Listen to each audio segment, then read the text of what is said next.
Hey, brother. I freaking love popcorn.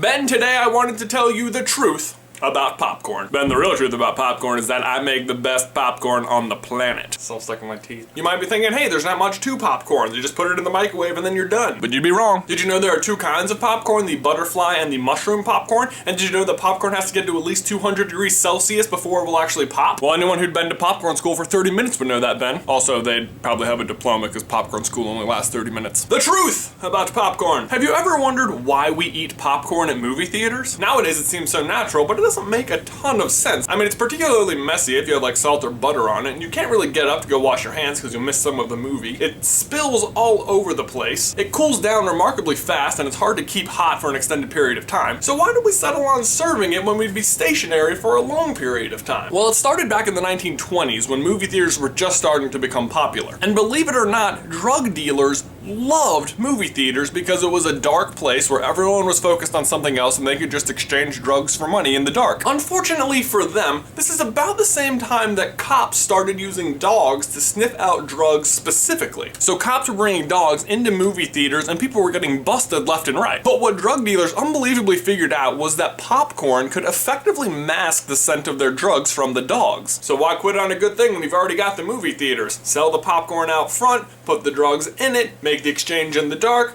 everyone's happy.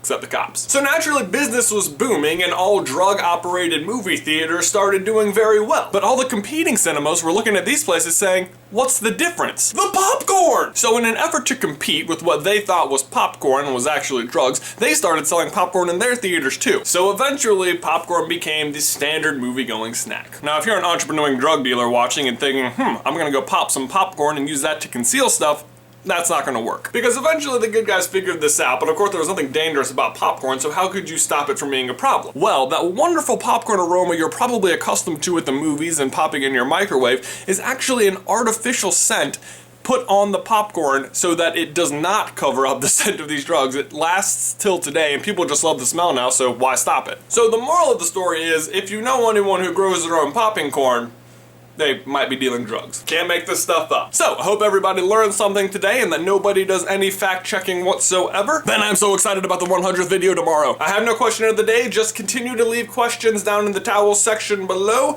and I will see you in another life, and in person, tomorrow, brother.